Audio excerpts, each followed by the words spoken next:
هو النهارده يعني بيبدا جولاته عن قناه السويس الجديده بجامعه قناه السويس، وطبعا دي انا بفخر في الحقيقه ان هي جامعتي. يمكن انا كان عندي دعوه في جامعه القاهره المفروض نبدا بيها في اطار جولاتنا الجامعيه، لكن انا اخترت تحديدا جامعه قناه السويس الجامعه بتاعتي، وانا فخور ان انا ببدا من هنا، وفخور طبعا بوجود اساتذه وقامات عظيمه في المحاضره بتاعتنا النهارده. انا يعني عايز اقول لكم في الحقيقه اللي جابني النهارده يمكن الرئيس السيسي. انا على فكره ما بلعبش سياسه خالص، بس الكلمه اللي قالها سياده الرئيس مؤخرا عن الاعلام وحاله مش عايز اقول الاحباط اللي كان عند سياده الرئيس من بعض المنابر الاعلاميه اللي بتشكك في انجازات البلد، اللي بتزرع التشاؤم في الحقيقه، بتزرع التشاؤم في قلوب المصريين. دايما انا بقول ان الكلمه بتبني وطن والكلمه بتهدم وطن. انا جاي النهارده اقدم لكم حاجه انا مش مخترعها في الحقيقه، حاجه بتؤكد على حقيقه هامه جدا، وهي ان المصريين قادرون على صنع المستحيل، وان كل واحد فيكم لازم ان هو يفخر ان هو مصري. اتكلم عن مشروع قناه السويس الجديده. المراقبون وهيئات الملاحه العالميه وصفت المشروع بانه اعجاز بشري مصري خالص 100%. لما تتكلم عن اضخم مشروع لتحريك الرمال في العالم بينتهي خلال عام واحد، لما بتتكلم عن اراده المصريين اللي جمعت حوالي 8 مليار دولار في اقل من 8 ايام، لاول مره في التاريخ بنشوف، يمكن زي ما قال الفريق مهمه ميش رئيس هيئه قناه السويس، لاول مره في التاريخ بنجد المصريين بيقفوا طوابير. دايما كنا متعودين في العقود الماضيه ان احنا بنقول يقف طابور عيش، طابور جمعيه، طابور مش عارف ايه، لكن لاول مره يقف المصريين او يقف المصريون في طوابير من اجل دفع اموال ليه؟ للبلد. وانا دايما حتى بقول لاول مره يلتف المصريون حول مشروع قومي زي مشروع قناه السويس الجديده. مشروع قناه السويس الجديده عايز اقول لحضراتكم سريعا قبل ما ندخل في الميديا، لان انا مش هتكلم في الحقيقه، انا جاي اعرض لكم النهارده، لكن عايز اقول لكم مشروع قناه السويس الجديده مشروع لا يقل على الاطلاق عن مشروع السد العالي، عن مشروع الاهرامات او عن انجاز الاهرامات. انا بتكلم عن مشروع طلع منه 4 أضعاف حجم الرمال اللي طلعت من مشروع السد العالي، 500 مرة حجم الرمال اللي طلعت من الأهرامات. بنتكلم عن مشروع انتهى خلال عام. لا يا جماعة، المشروع ده إعجاز بشري خالص. احنا بناخد النموذج ده عشان نقول لكم انتوا الجيل الجديد اللي طالع لا بلدنا بخير. ما تصدقوش الإعلام اللي بيتكلم أعداء البلد اللي جوه أو بره البلد بيزرعوا حالة الإحباط. في حاجة اسمها الحرب النفسية. الحرب النفسية دي اللي بتزرع جواك الإحباط وتخليك طالع ناقم على كل حاجة في بلدك. لا، تعب والكفاح. ويمكن معالي الوزير الدكتور ممدوح غراب عامل شعار رائع في الجامعة عندنا: بالشباب تحيا مصر، بالعلم والشباب تحيا مصر. انتوا هنا منبر العلم وانتوا هنا الشباب، بلدنا هتبقى كويسة ان شاء الله. اقول لكم كلمة أخيرة عن قناة السويس الجديدة قبل ما نبدأ. قناة السويس الجديدة دي مش مجرد مشروع زي ما قلت لكم مية رايحة أو سفن رايحة وسفن جاية، لا على الإطلاق. المشروع ده هو بوابة لمشروعات قومية عملاقة هتقام على منطقة القناة وسيناء بالكامل. ومش هقول تقام، بصراحة قواتنا المسلحة يمكن هي رعاية هذا المشروع ورعاية مشروعات قومية كبيرة. عندما نتحدث عن جيشنا وعن قواتنا المسلحة أتكلم عن خير أجناد الأرض. مين اللي قال الكلام ده؟ مش أنا، الرسول عليه الصلاة والسلام ما تحدث يقول خير أجناد الأرض مصر. هذه حقيقة. قواتنا المسلحة مشروعات ضخمة جدا بتشهدها مصر دلوقتي. احنا في اللحظة اللي احنا قاعدين فيها دلوقتي مشروعات شغل فيها 24 ساعة. اتكلم عن مدينة الإسماعيلية الجديدة. في مدينة جديدة أنا عايزكم كلكم تروحوا شارع القناة تشوفوا الإنجازات، تشوفوا الشغل على أرض الواقع. أنا صحفي رأس مالي مصداقيتي، لا أؤمن سوى بالأفعال ولا أؤمن بالأقوال. عندنا مدينة الإسماعيلية الجديدة النهاردة طالع ما يتجاوز 10,000 وحدة سكنية انتهت بالفعل. في المرحلة الأولى هتسلم في أبريل القادم. المدينة دي بتضم 58,000 شقة، 58,000 وحدة سكنية. لا يعني أنا عايز أقول الأمل والعمل هم اللي هيبنوا بلدنا. مش هطول عليكم، لكن عايز اقول لكم معلومه سريعه برضو عن قناه السويس الجديده. الناس بتشكك، بعض الناس بتشكك في المشروع. مشروع قناه السويس الجديده زي ما قلت لكم هتقام عليه مشروعات ضخمه جدا. بعد 5 سنوات من اكتمال تلك المشروعات بيقدر الخبراء العائد، ركزوا معايا يا شباب في الجزئيه دي، العائد ب$100 مليار. تقام مشروعات البنيه التحتيه، مشروعات السكنيه، مشروعات سياحيه، مشروعات الدعم اللوجستي لحركه الملاحه اللي هتعدي فيها. الخلاصه عايز اقول لكم بصوا لبكره بنظره امل. والانسان منكم انتوا الطلبه انا بنصحكم طوروا مهاراتكم. ما تستناش تشتغل بوظيفتك. مشروعات هتتفتح في شرق القناه، مشروعات هتستوعب ما لا يقل عن مليون فرصه عمل. مش هطول عليكم، لكن خلينا ندخل في فيلم تسجيلي. يعني صعب جدا في الحقيقه ان احنا نلخص مشروع تم في سنه 24 ساعه في ساعه ولا في نص ساعه. فانا اختصرت في الحقيقه في حدود تلت ساعه يعني مراحل المشروع من اول ليله حفر حتى مرحله الافتتاح، وهنشوفه دلوقتي. وبعد كده بقى نتكلم نفتح حوار كده عشان برضو ما نعطلش حضراتكم. لكن خلينا نشوف فيلم تسجيلي مختصر عن قناة السويس الجديدة. أنا سميته قناة السويس الجديدة معجزة شعب وقائد. بقول ليه معجزة شعب وقائد؟ أنا لا أجامل أحد عشان بس ما حدش يحسبني على أي نظام. عندما أتحدث عن الرئيس عبد الفتاح السيسي أتحدث عن رجل مخلص، رجل بيبكي لما بيسمع السلام الجمهوري، رجل لا ينتمي لأي حزب ولا جماعة. أنا بقول دايما الكلام ده. الرجل عندما يثق المصريون فيه ويجمعون 8 مليار دولار، لا، إذا لازم نقف نشوف ده التلاحم بين قائد وشعب. خلينا ندخل في الموضوع على طول ونشوف الفيلم. ومعلش أنا بعتذر يمكن الصوت هنا ربما يكون فيه مشكلة فنية في الصوت، مش هيكون عالي قوي، لكن خلينا نبدأ مع بعض.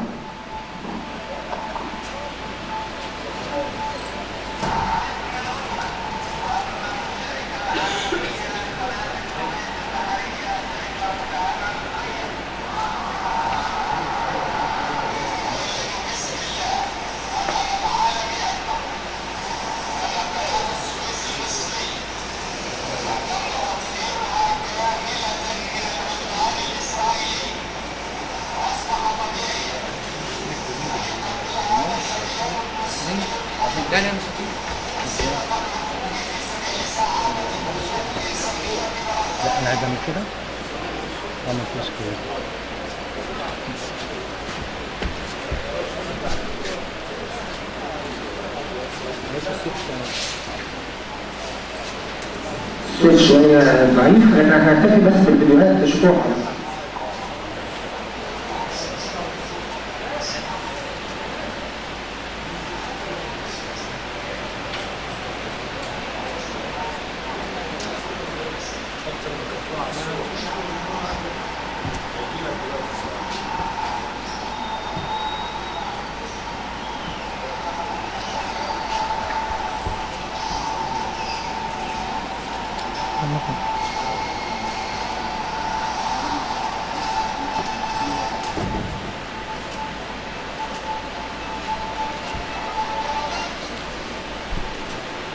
طبعا دي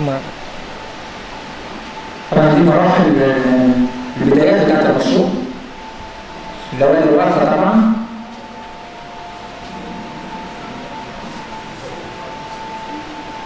عندهم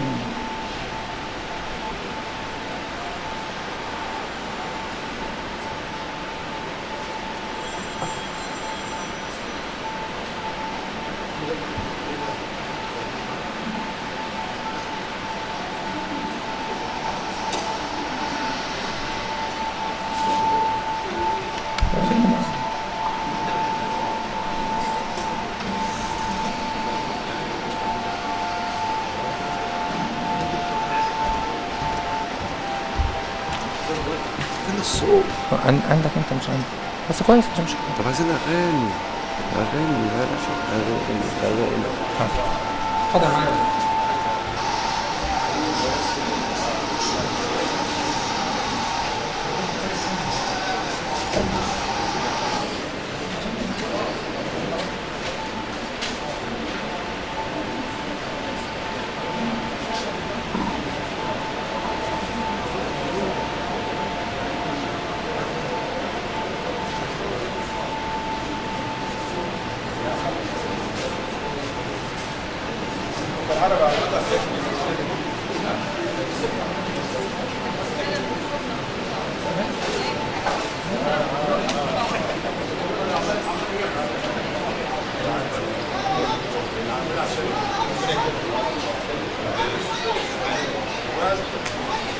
نشكر معالي الوزير رئيس الجامعه طبعا عشان عنده ارتباطات هيستاذن. وهنستاذنك يا معالي الوزير بس تقول كلمه للطلبه واحنا بنعمل. بسم الله الرحمن الرحيم. السلام عليكم ابنائنا وحبايبنا ومستقبلنا وشبابنا وكل حاجه حلوه. زي ما الاستاذ هاني قال الاعجاز اللي انتم شايفينه ده فعلا اعجاز وانجاز بتاع شعب مصر كله. المستقبل ليكم واللي بيحصل ده ليكم ومستقبلكم ان شاء الله تجدوا فرص عمل جيده فيه ومستقبل باهر. وزي ما الاستاذ اني قال اجتهدوا وشدوا حيلكم وان شاء الله ربنا الموفق ان شاء الله. ومصر هتبقى حلوه بيكم ومصر ان شاء الله هتتقدم بيكم. انتوا القوه الدافعه زي ما احنا بنقول، انتوا الاستثمار الامثل للبلد. فشدوا حيلكم يا اولاد وربنا يوفقكم وان شاء الله ندوه جميله تستمتعوا بيها. شكرا.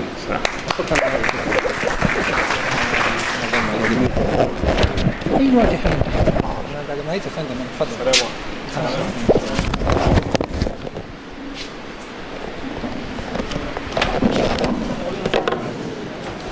ثواني ده هتشتغل من ده؟ اصلا عندك كده من ده ما شغال عادي. ده شغال.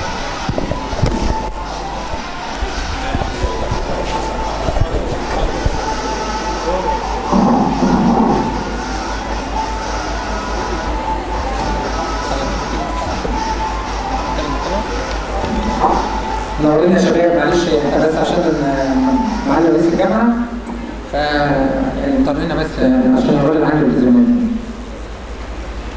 انا مش هعطلكم يعني، بس انا عايزكم تركزوا في المشروع ده وتركزوا في الفيلم ده، لان انتوا انا عايزكم تستوعبوا ازاي كان بنتكلم عن جبل ارتفاعه 30 متر 30 متر ارتفاع، وبعد سنه مشيت السفن فيه او في نفس المكان بتاعه حجم عمل يفوق الوصف. طبعا الكلام ده ما يحسش بيه واحد زي متواجد 24 ساعه كان في المشروع كصحفي، وزمايلنا الساده الصحفيين اللي بينورونا النهارده هم اللي يعرفوا الكلام ده. فانا عايزكم تركزوا في كل لحظه. يعني ده اول موقع حفر في القناه، جبل. شايفين حضراتكم جبل. في نهايه الفيلم مش طويل يعني اخسرنا ان شاء الله ربع ساعه، في نهايه الفيلم هتشوفوا السفن مشيت في نفس المكان ده. في معجزه، انا بقول انا معجزه مش انا اللي بقول، اللي بيقول كده العالم كله، مراقبي الملاحه البحريه العالميه. فنتابع ومش هنعطل. معلش هو الصوت فيه بس مشكله فنيه هنا يعني.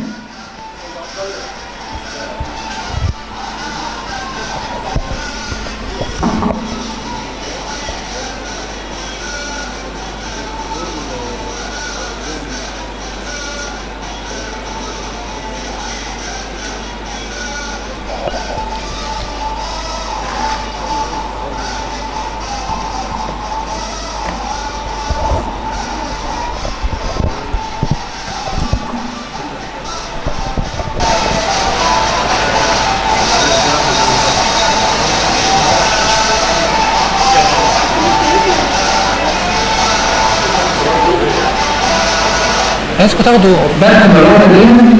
ده قوات المسلحه كان ده وجبات متوزعه على العاملين في مشروع قناه السويس، ويمكن بعض القيادات بتاع الجيش يتوزع الوجبات عشان برضه نقول ان هذا المشروع لاول مره تتلاحم فيه اراده الشعب والجيش مع بعض. بنتكلم عن الجيش، بنتكلم عن التزام وانضباط غير عادي. نكمل. ده صوت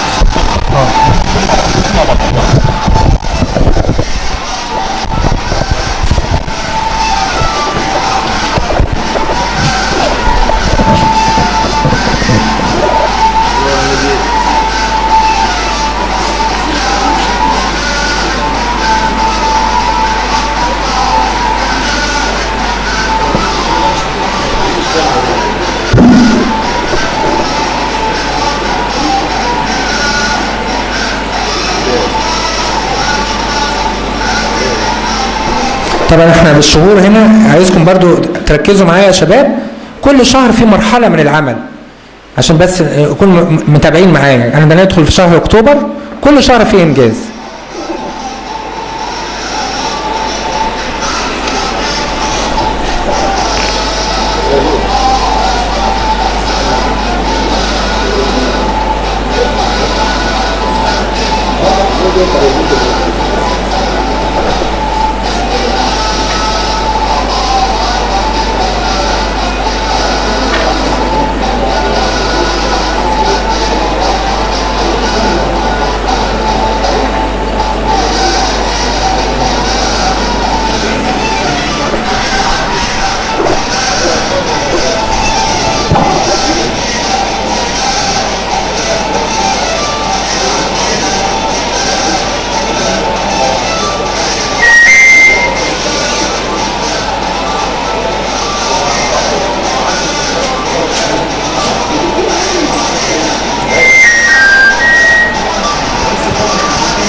عشان اخد كده تاني.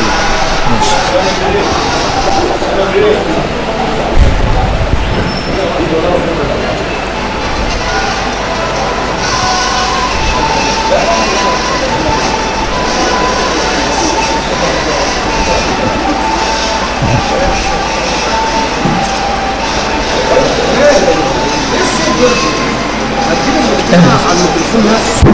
عندك مشكلة؟ عندك حاجة هنا في السيستم بتاعك. الدكتور قال لي ده مايك بس مش عارف ده. لما تجيب الصوت هتحطه في الميكروفون كده يحط الصوت يعني. مش جايب. عندك انت. ده مليها قلبي. هتضيعني. قلت له نفسي اقعد بقى خلاص انا خلاص.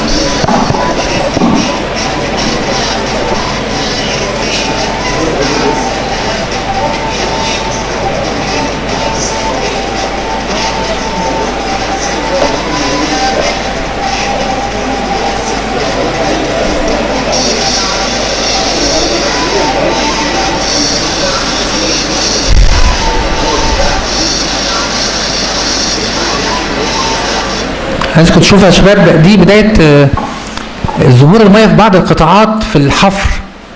يعني زي ما انتم شايفين كده المياه بتبدأ تظهر. وهنا الجيش عمل حاجة كويسة جدا في الجزئية دي تحديدا، بقى يعمق في المياه عشان الكراكات اللي بتدخل تبقى مهمتها سهلة. الكراكات دي الكراكات العملاقة اللي انتم هتشوفوها دلوقتي اللي هي بتوصل بالعمق بتاع القناة ل 24 متر. معلش طبعا الصوت فيه خلل، الصوت مش ظاهر قوي يعني. احنا كان نركز بس على الفيديوهات دلوقتي. شايفين حضراتكم عدد المعدات، عدد ضخم جدا في الحقيقه، حوالي 4300 معده شاركت في حفر قناه السويس بين لوادر وحفارات وعربيات نقل الرمال والدنابر.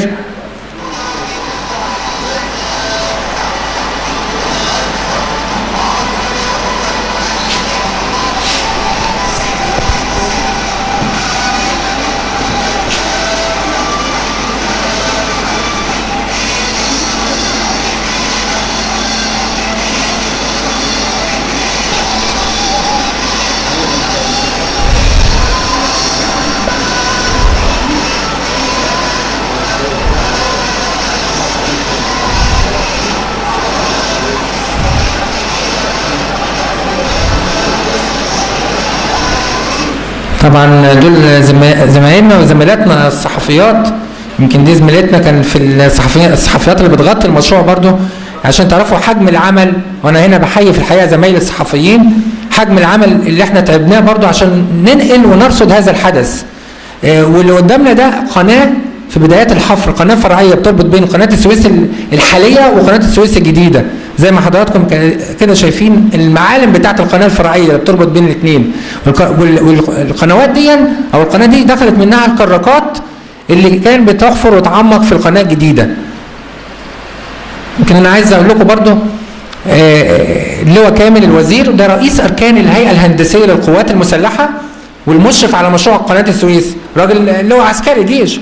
يمكن انا شخصيا في الحقيقه قلت له يا فندم يعني انا مش متصور ذهنيا ان بعد سنه هتمشي السفن في الرمله اللي انتوا شايفينها دي. فالراجل ضحك كده ضحكه الواثق من نفسه ومن المؤسسه اللي بينتمي ليها اللي هو قواتنا المسلحه، وقال لي يا هاني انت مستكتر نبني قناه في سنه واحنا هزمنا العدو في 6 ساعات حرب اكتوبر. هي دي الروح في الحقيقه اللي بيتميز بها جيشنا وبيتميز بها القوات المسلحه كاكثر مؤسسات الدوله انضباطا. نكمل.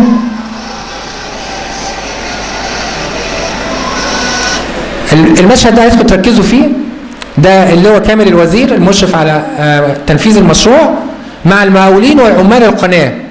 كان يوميا بيعمل اجتماع الساعه 2 الظهر في جميع قطاعات القناه، القناه حفر الجاف 35 كيلو حفر الجاف في قلب الرمله. فكان كل يوم الساعه 2 ايه المشكله عندكم؟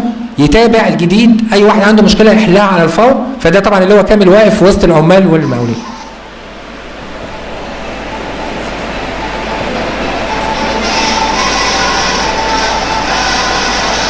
المنطقه دي عايزكم تركزوا فيها، اللي عايش في اسماعيليه لو حضراتكم تعرفوا المنطقه دي منطقه نمره 6 دلوقتي بقت قناه، طبعا القناه بتدخلوا من عندها.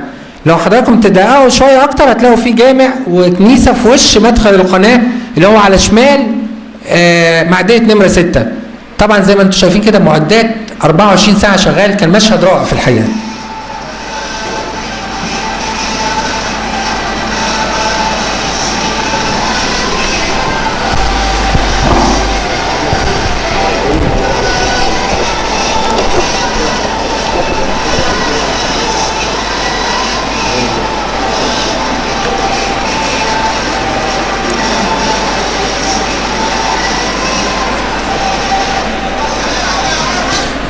عايز اقول لكم حاجه في المشهد ده، ركزوا معايا برضه يا شباب. محافظه البحر الاحمر، القناه دي زي ما قلت لكم كده في البدايه المشروع القومي الوحيد اللي التف حوله المصريون من شمال مصر لجنوبها من شرقها لغربها. انا كنت برصد انا وزمايلي الصحفيين زيارات شعبيه يوميه للقناه لاعمال الحفر. كانوا يجيبوا اكل، يجيبوا هدايا للعمال، يجيبوا لبس للعمال. يعني انا من المواقف الكوميديه في الحقيقه اللي مش قادر انساها ان في ناس من احدى قرى محافظه الدهليه كانوا جايبين عسل ومش وحاجات من دي للعمال وجبنه وبيوزعوها على العمال. يعني الناس حست ان احنا في حرب، بنخوض حرب. فطبعا هنا الناس جايه من البحر الاحمر، انتوا عارفين يعني ايه من البحر الاحمر اخر الدنيا، ناس اسر كامله اولاد واطفال وجايين يشاركوا ويعيشوا الفرحه بتاعت المصريين. يمكن احنا بنسمي المشروع ده مشروع الفرحه في الحقيقه، لانه جالنا في وسط ظروف امنيه واقتصاديه صعبه جدا يعني.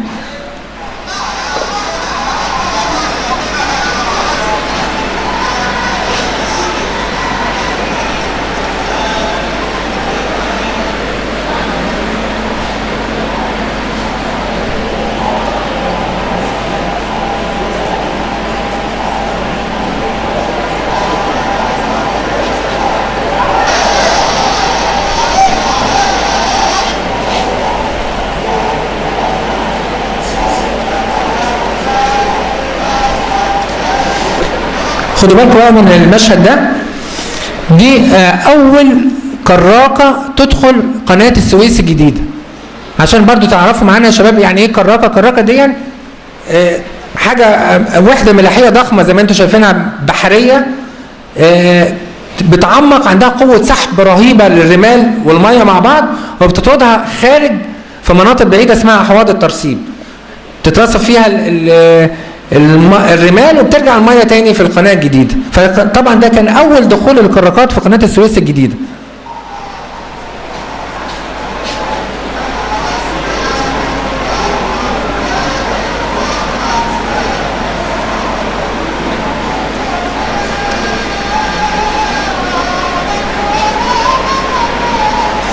هنا معلش انا هقف على المشهد ده. هنا طبعا 3 عساكر في الجيش المصري العظيم بتاعنا. عايز اقول ان المشروع بامتداده طبعا القناه كلها 72 كيلو، منها 35 كيلو متر حفر جاف كان بيؤمنها 24 ساعه قواتنا المسلحه. وحتى العساكر اللي بيحرسوا زي ما حضراتكم شايفين كده 3 عساكر واقفين كانوا عايشين حاله من الفرحه في الحقيقه، وفخورين ان هم بيشاركوا في حاجه زي كده، لان دي هتفضل ملايين السنين. يعني انت بتعمل حاجه للكون كله مش على قد بلدك وبس. فطبعا تحيه لقواتنا المسلحه، لولاها سواء في الاشراف او في التامين ما كانش كمل هذا المشروع في الحقيقه.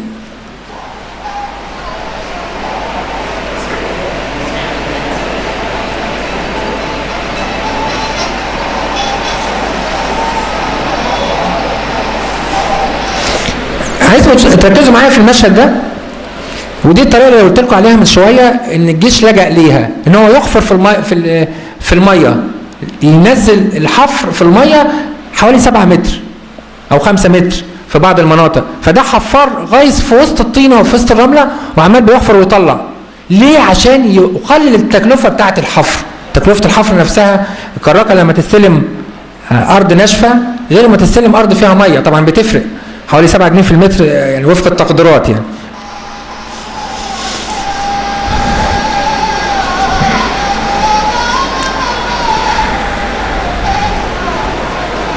شايفين حضراتكم هنا فوق مع السهم دي تلال الرمله اللي بتطلع من الحفر، وهنا العربيات واللوادر والحفارات شغاله.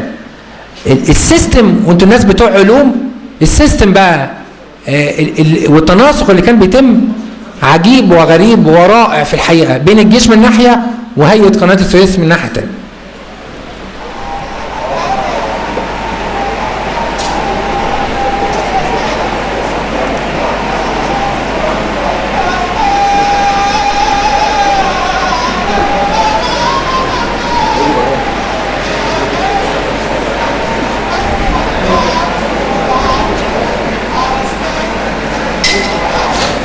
دي كراكه طبعا من ضمن الكراكات اللي كانت موجوده، لان احنا كنا في ال 35 كيلو كل منطقه او 72 كيلو كل منطقه فيها كراكه بتحفر وتطلع الميه وترمي في حوض الترسيب. شغل 24 ساعه في الحقيقه يعني.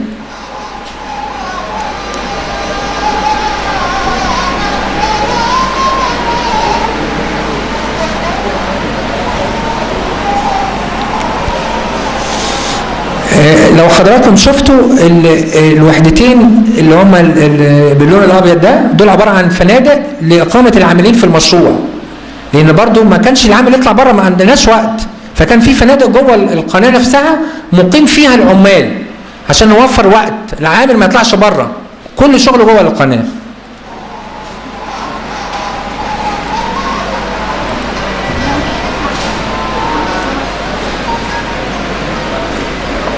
طبعا هنا عايزكم تركزوا في الجزئيه دي برضه يا شباب. هنا بنبطن القناه الجديده بماده بلاستيكيه هنا اسمها البروبولين، ودي ماده بتمنع تسرب الميه او الرمال للقناه عشان ما تعملش نحر كده. دي في مرحله متقدمه من عمليات الحفر بنت القناه.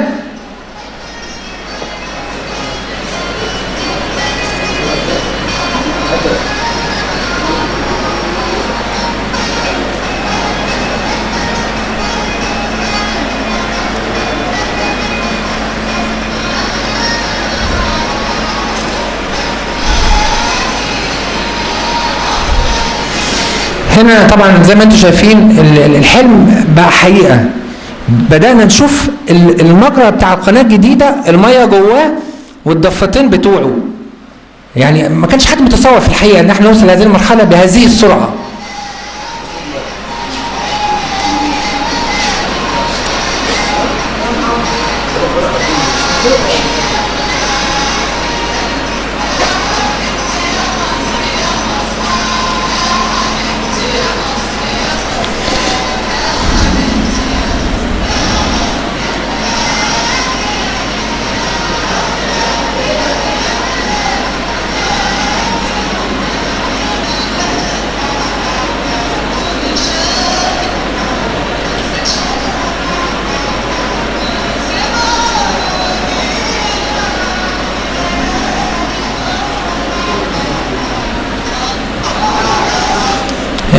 يعني اللقطه دي عايزكم برضو تركزوا معايا فيها يا شباب، ودي لقطه للحاج علي جريش، وده اول حفر في القناه. طبعا انا باعتباري موثق المشروع، انا في الحقيقه كنت ليل ونهار معاهم. الراجل ده انا عديت معاه القناه الحاليه عشان نروح اعمال الحفر اللي هو شغال فيها في رمضان اللي فات. ممكن حتى يعني الناس بيفطروا وبيشتغلوا، مفيش اجازه، مفيش لحظه راحه. طبعا خلصوا الفطار وبيهتفوا وبيقولوا تحيا مصر، الناس بتحس ان هي بتحارب، بتعمل حاجه للبلد، وده اللي احنا بنقوله لكم. الناس لازم تحب البلد.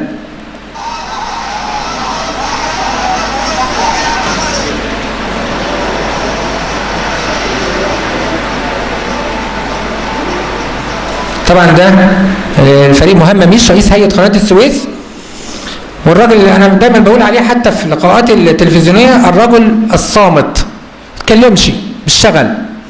هو واللي هو كامل الوزيري هم دول البطلين بتوع المشروع في الحقيقة. الراجل بيتابع بنفسه.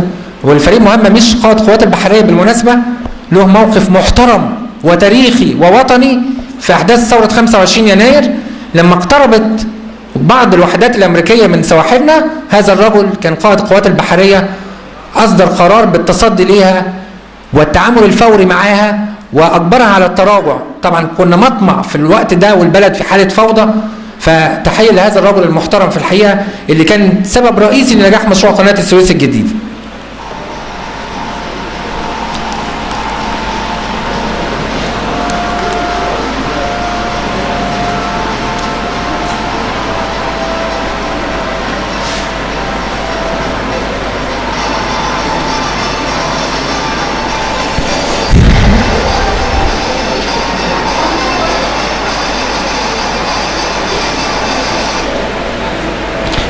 عايزكم تركزوا في شهر يوليو اللي هو الشهر قبل الافتتاح.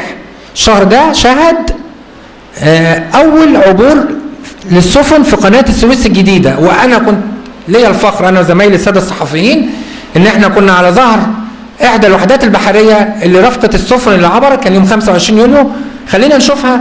وفي الحقيقه كان لحظه يمكن انا مش عايز اقول لحضراتكم كلنا بكينا فرحا بهذا الحدث التاريخي، لان ده كان اشاره ودليل باليقين ان احنا نقدر نصنع المستحيل. وكان عبور مش عبور سفن في قناه السويس اطلاقا، بقدر ما كان هو عبور بالبلد، بلدنا مصر، من حاله عدم الاستقرار واللا وعي انجاز التعبير الى حاله من المستقبل، الى العبور الى الامل انا بسميه. خلينا نشوف السفن وهي بتعبر لاول مره.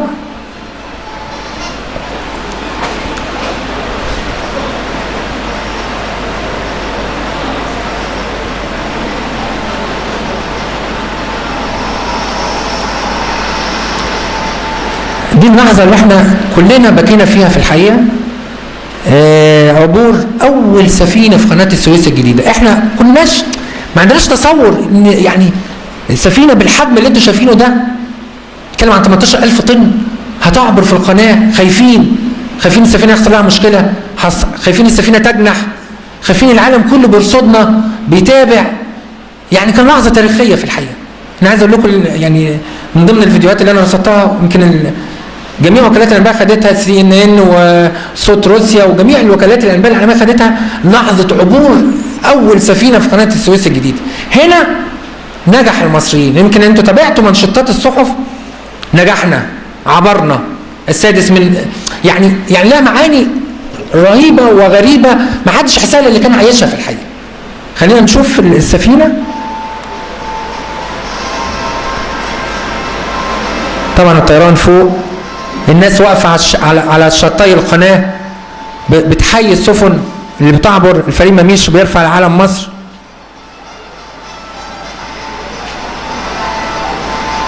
اول عبور في قناه السويس الجديده. طبعا القوات البحريه بتؤمن عمليه العبور، الوحدات البحريه تبع القوات المسلحه. بنيجي لشهر اغسطس اللي هو شهر الافتتاح. اعلام مصر واعلام جميع الدول اللي بتعبر في قناه السويس الجديده، 104 دوله.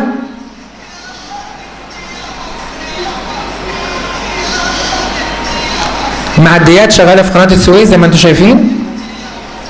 دي منصه الافتتاح. طبعا ده رئيس عبد الفتاح السيسي والفريق مهمة ميش وقائد القوات البحرية على يخت المحروسة، وده يخت ملكي قديم في الحقيقة لكنه بيعبر عن مصر. كانوا على ظهر اليخت المحروسة والقوات البحرية بتؤمن هذا الحفل العالمي الرائع. والرئيس السيسي يمكن الناس بتتساءل ليه لبس عسكري؟ عشان يؤكد في رسالة للعالم ان مصر بجيشها وشعبها هم اللي عملوا هذا المشروع، وبرضه فيها لمسة وفاء لقواتنا المسلحة اللي اشرفت على تنفيذ هذا المشروع في الحقيقة.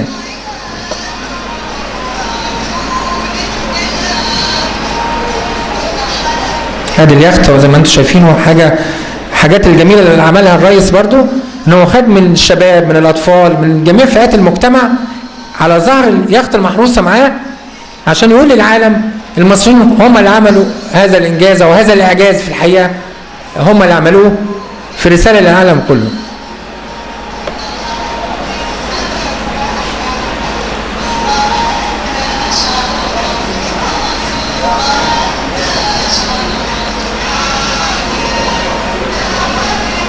طبعا دي لقطة للقناة الجديدة من الجانبين. يعني احنا طبعا كلكم طبعا عشتوا هذا الجو وهذا الاحساس الرائع يوم افتتاح قناة السويس الجديدة. هنا الرئيس بيوقع بدء تشغيل قناة السويس الجديدة، وطبعا اكيد كلكم تابعتوا هذا الحفل.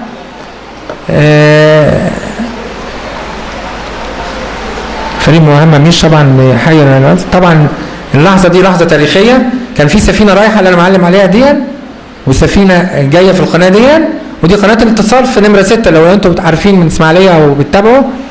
كان لحظة تاريخية ان سفينة رايحة سفينة جاية والرئيس بيلقي خطابه. طبعا ده شيء منظم طبعا تحت اشراف قواتنا المسلحة، واعتقد كان رسالة رائعة للعالم كله. هنا الرئيس بيعلن بدء تشغيل القناة على بركة الله. طبعا يعني انا لو حكيت من هنا لبكره مش هكفي الكلام، لكن يعني عايزكم بس تتابعوا الكلام المكتوب. طبعا احنا بنقول تحيه للفريق مهمة ميش، تحيه للي هو كامل الوزير، الاثنين اللي اشرفوا بشكل مباشر على تنفيذ المشروع، ولكل واحد في الشعب المصري ساهم في شراء شهادات استثمار للمشروع وجمع تمويل في اقل من اسبوع في الحقيقه. يعني طبعا انا مش هدخل في الحقيقه في التفاصيل المتاحه للناس في كل مكان، لكن انا عايز اقول لكم بعض المواقف الانسانيه السريعه، فيديوهات طبعا انا رصدتها. لما نتكلم عن واحد رجله مقطوعه وجاي من مطروح يركب لودر ويقول انا هشتغل وببلاش 3 شهور. يعني خلينا نشوف الراجل ده في النص دقيقه كده بس. ده اسمه عم سعد من مطروح جاي، واللي هو كمان بيقول له يعني ازاي انت راجل رجلك مقطوعه وازاي تشتغل معانا وانت معاق؟ الراجل اصر. هنا بقى الاحساس الوطني. اسمه عم سعد عبد الرحمن. معلش الصوت عندكم هنا للاسف في مشكله متعلقه بالصوت هنا في الكليه عندكم مش عندي يعني. بس طبعا هنا بيقول احنا كلنا وراك يا ريس، المعاقين كلهم وراك. طبعا ده احساس وطني، هو ده اللي احنا عايزينه، هو ده اللي احنا بنقوله في كل الجامعات وشباب الجامعات اللي زيكم، ان احنا لازم نحس ببلدنا بعيدا عن اي انتماءات سياسيه واحزاب والكلام من ده. نحب بلدنا مصر وبس، هو ده اللي احنا بنقوله دايما. الراجل ده رفض يتقاضى اجر 3 شهور شغال، رفض يتقاضى اجر. ده نموذج محترم للمصريين اللي بيشتغلوا عشان بلدهم. يعني عايز اقول لكم برضو في من المشاهد الرائعه، وانا عايزكم في الحقيقه لما راحش المشروع ده لازم يروح يشوف قناه السويس الجديده دي، لازم. يعني ما ينفعش انت تعيش حياتك كده من غير ما تشوفها وتشوف حجم الانجاز اللي تم. يعني عايز اقول لكم امريكا بتتباهى عندها تمثال الحريه. احنا نفذنا تمثال ايضا اسمه تمثال الحريه محطوط دلوقتي على قناه السويس الجديده زي ما انتم شايفين كده يا شباب. التمثال لفلاحه مصريه ليها جناحين، وعلى يمينها قاعد ابو الهول وعلى يسارها ابو الهول، في دلاله لمصر المحروسه دائما وابدا بحضارتها وتاريخها. وده كان من المشاهد الرائعه في الحقيقه، وده ما زال موجود. عشان الناس بس بتشوف التمثال ده تقول لك ايه التمثال ده؟ اسمه تمثال الحريه، موجود على قناه السويس الجديده، بيطل مباشره زي ما انتم شايفين على القناه. عايز اقول لكم برضو مشاهد رائعه في الحقيقه برضو. في بعض الناس عمال ماتوا في المشروع. اتكلم عن المشروع اشتغل فيه حوالي 50,000 واحد اشتغلوا في هذا المشروع، فطبيعي تحصل حادثه، حد يموت، عربيه، معظمهم حوادث متعلقه بالمشروع يعني، مش حوادث ارهابيه ولا حاجه على الاطلاق. اهالي الشهداء يعني الشعور الوطني، الراجل ده راجل قبطي مسيحي، راجل ايضا من الناس اللي ماتوا مسلم، يعني الوحده الوطنيه تجسدت ايضا في هذا المشروع. الراجل ده انا سالته لو عندك عيال تانية، قال لي هجيبهم يشتغلوا، هجيبهم يشتغلوا تاني في المشروع. طبعا الدولة كرمتهم الشهداء، احنا بنفتكرهم دايما في اي محاضرات، بنؤكد ان في ناس ماتوا من اجل البلد في المشروع الضخم العملاق ده. ده عم كرلس. طبعا دي وزارة القوى العاملة بتكرم اسر الشهداء، نسميهم شهداء طبعا، نحتسبهم عند الله شهداء لانهم اشتغلوا عشان البلد وعشان وطننا. ودي برضه زوجة احد الشهداء اللي ماتوا، عمال ماتوا في الحفر، وقالت لي ايضا شخصيا، انا مصور معاها الفيديو ده، قالت لو عندي عيال تانية في سن الشباب كنت اخليهم يجوا يشتغلوا، لان احنا بنحارب حرب تعمير، بنحارب بيها الارهاب الموجود في سيناء. القناه دي معموله فين؟ اصلا في سيناء. وانا دايما كنت بقول ان الطريقه الوحيده للتعمير سيناء او مكافحه الارهاب هو تعميرها. تعميرها مش هيجي غير بمشروعات تنمويه زي ما انتم شايفين كده. طبعا دي اهالي الشهداء.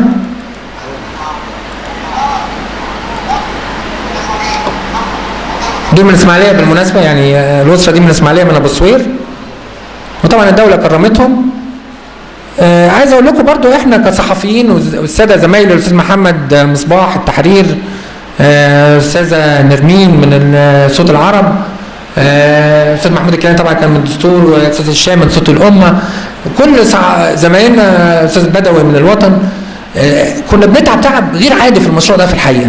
يعني عايز اقول لكم بس مشهد، يعني انا ما بحبش في الحقيقه اتكلم عن نفسي على الاطلاق، لكن عايز اقول لكم احنا كنا بنعمل ايه؟ يعني لما اكون الصحفي عشان تشوفوا الصور اللي انتم شفتوها دي، كنا بنطلع نبات بالليل هناك، نطلع على اللوادر نصور.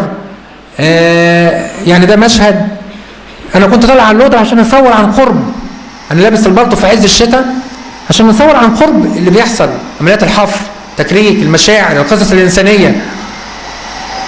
بنرصد هنا لو انتم شايفين الكاميرا، وده العمل الصحفي في الحقيقه. احنا بنتعب كصحفيين جدا، يعني دايما زي ما قلت لكم في البدايه ان الصحفي ضمير الامه، ضمير بلده.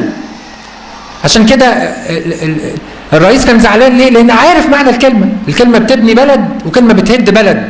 دايما بنقول الكلمه دي، والقران حتى نفسه، القران العظيم بتاعنا بيقول الكلمه الطيبه اصلها ثابت وفرعها في السماء. الله يفتح عليك. دي اثر الكلمه، احنا مؤمنين بذلك. عشان كده بنحاول نتعب ونعمل لكم هذا الشغل عشان للتاريخ مش لينا احنا. يعني عايز اقول طبعا بعض المشاكل، الاستاذ سمير صبري الفنان خدنا له فيديو، ما بقول له يعني شعورك ايه وانت شفت القناه؟ فبقول لي مبهور، معلش الصوت مش طالع طبعا، بيقول لي انا مبهور، يا ريت كل الناس تحب البلد زي الراجل ده. قصده على الرئيس السيسي طبعا، اللي صاحب القرار. دي مهمه قوي تعرفوها يا شباب، ان القرار ممكن يكون متاح في اي زمان، لكن اللي ياخد القرار هو ده اللي بنقول عليه المسؤوليه الكامله. زي السادات كده لما خد قرار الحرب، السيسي خد قرار اقامه قناه السويس، غيره طبعا مشروعات كتير. طبعا زي ما قلت لكم كل الفنانين، كل الرياضيين، كل الناس المصريين كلهم جم زاروا القناه. انا بقول وبقدر ان حوالي 5 مليون مواطن مصري قاموا بزياره مواقع الحفر خلال عام كامل. كنا بنشوف 10 مواقع 20 موقع وفود من اسكندريه، من اسوان، من النوبه، من الصعيد، من العريش، من اسكندريه، من جميع انحاء الجمهوريه التف المصريون حول هذا المشروع العملاق في الحقيقه. طبعا دي لحظه عبور السفن، وكنا يمكن الاستاذ محمد مصباح مصورنا الفيديو ده، احنا بكينا يعني فرحا لما تكون عايش في حاله مش عايز اقول حاله ثوريه، حاله وطنيه. يعني الواحد مش قادر يحبس دموعه، شايف الحلم. السنه اللي فاتت جبل قدامك، والنهارده السفن بتعدي في القناه زي ما انتم شايفين. انا بكيت طبعا، انا بفخر بهذه الدموع لانها دموع من اجل البلد، وعشان كده مش كل حاجه نديها لبلدنا مستنيين ناخد مقابل. دي مهمه جدا يا شباب.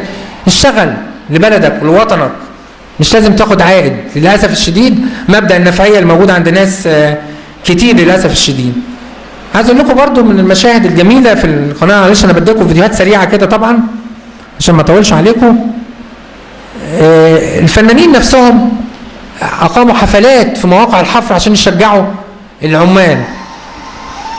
يمكن دي الفنانه لطيفه كان بتقول بيوت السويس يا بيوت مدينتي. شايفين الفرحه في اول موقع حفر كله جاي الفنانين. طب عايزين نشارك، هنعمل ايه؟ تعالوا نغني للعمال. الفنانين التشكيل كانوا بيرسموا العمال، التاني بيعمل تماثيل للعمال. طبعا كان محمد الحلو وغاده، الفنانه غاده رجب، وكان لبلبه وفنانين كلهم جم المشروع في الحقيقه.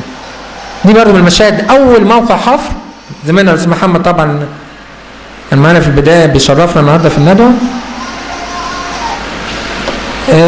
من اللحظات الرائعه برضه اللي يمكن انا بفخر ان انا صورتها بدايه عام ونهايه عام في قناه السويس الجديده. 1 يناير او 12 ليله 1 يناير 2015. عام بينتهي وعام بيبتدي. انا كنت موجود في اللحظات دي زي ما انتم شايفين، بنصور اعمال الحفر شغاله ليل ونهار للوادة زي ما انتم شايفين. ودي من الحاجات اللي انا شخصيا بعتز بيها، ان انا رصدت تلك اللحظه، لحظه عام جديد ووطن جديد وميلاد جديد للبلد. طبعا الكلام ده مش مثاليه يا شباب. شباب علوم المحترمين، انا سعيد ان انتم مشرفينا النهارده يعني. يعني مهما اتكلمنا في الحقيقه يعني هنعجز ان احنا نصف هذا المشروع العملاق، لكن خلينا اوريكم مشهد مهم برضو تعرفوه. دي اكبر بئر في العالم، طولها 120 متر لعبور مياه النيل اسفل قناه السويس. وده طبعا اسلوب هندسي معقد شويه. الميه بتاعت النيل عبرت، طب احنا عايزين نعدي، موجوده الميه النيل موجوده في سيناء، طب احنا عملنا قناه جديده فلازم نعدي الميه تحتها. فجبنا مكنه عملاقه من المانيا، هي الوحيده او الثانيه بعد الموجوده في بلدها، استعنا بها في حفر اكبر بئر في العالم عشان ننزل الميه فيه وتنضخ فيه تاني اسفل قناه السويس الجديده. يمكن احنا هنا كنا كصحفيين عندنا حاله خوف في الحقيقه من ان احنا ننزل او نصور، مجرد نبص في المشهد ده 120 متر يعني حجم رهيب في الحقيقه. عايز اوريكم حجم ورغم ذلك صورناه ونزلنا جواه كلنا ورصدنا هذا يعني الانجاز. هو جزء من المشروع طبعا عشان الميه النيل تعدي فيه. بصوا حضراتكم شايفين حجم البئر قد ايه؟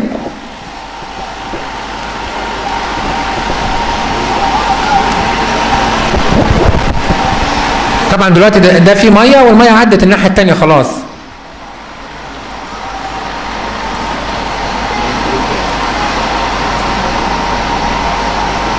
طبعا قواتنا المسلحه بتؤمن كل حاجه في المشروع.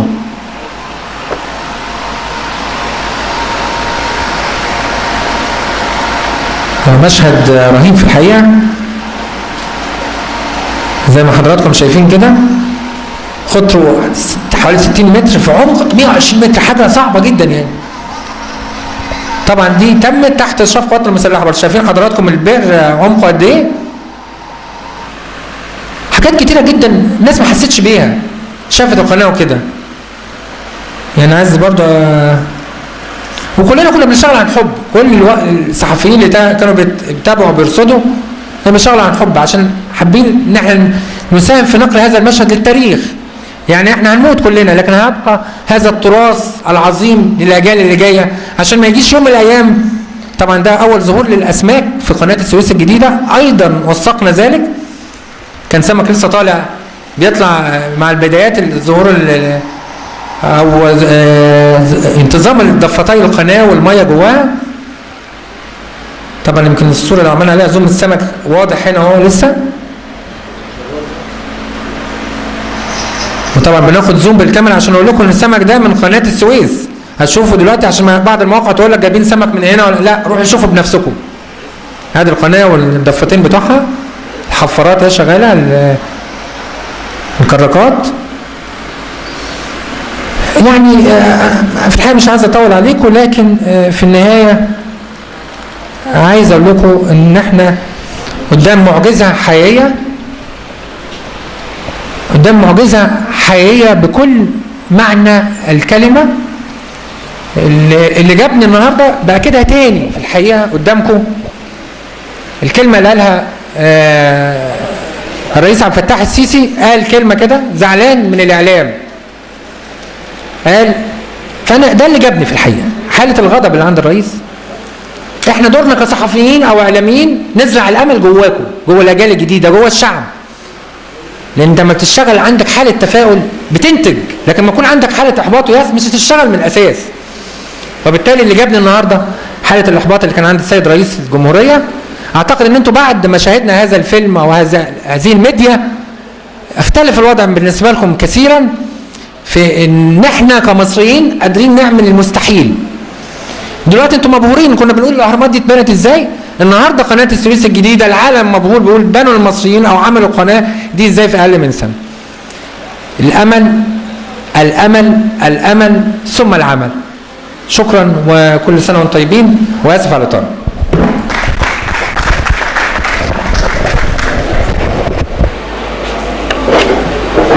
اي حاجه يا شباب، وبعتذر لحضراتكم عن الصوت، معلش كان قوي شويه للاسف. شكرا. حبيبي يا باشا، ده انت جايب نفسك، انا بشكرك والله. حبيبي يا باشا. يا باشا ليا الشرف والله. عضلات الكروت عضلات؟ طبعا شباب مش كلمه كده بس. طبعا انتم شايفين ده كل الفيديوهات دي اكثر من 10,000 فيديو واكثر من 1 مليون صوره موجودين على الموقع العالمي لقناه السويس الجديده. الرقم بتاعه ده تقدروا تدخلوا تشتغلوا او تشوفوا اللي انتوا عايزينه في اي وقت، جميع مراحل الخلق من اول يوم حتى حفل الافتتاح. وده مجهود جبار عملناه عشان بلدنا، ما نستناش عادي منها. شكرا يا شباب، وسمعكم بس في كروت تاخدوها زي ما قلت على الروابط بتاعتكم. محمد الكروت ثلاثات؟ خدت يا شباب الكروت؟ رد على الكروت الكروت اللي عليها رقم المرقم. تحياتي وانا تحت الموضوع. رد على الخبر بتاع $2 مليون القرض اللي طلعوه. بعد اذن حضرتك، هو الايميل المحتوى على الكارت يا حبيبي. لا سؤال حضرتك. يا حبيبي ايوه. يلا عشان نبقى، يلا عشان نبقى. ناخد صوره يا شباب كده جماعيه، ممكن نطلع بقى جنب البنر. يا محمد لو سمحت حط البنر الثاني. هناخد الصوره تحت البنر. انا مش عارف فين حضرتك، ده فين المايك راح فين؟ ده لم المايك. لم المايك. يا راجل معلش هات عشان الله في بس الدول. يا شباب شكرا يا شباب، الف شكرا عشان الدكتور بس خلاص عايزين تاخدوا هاي تاني.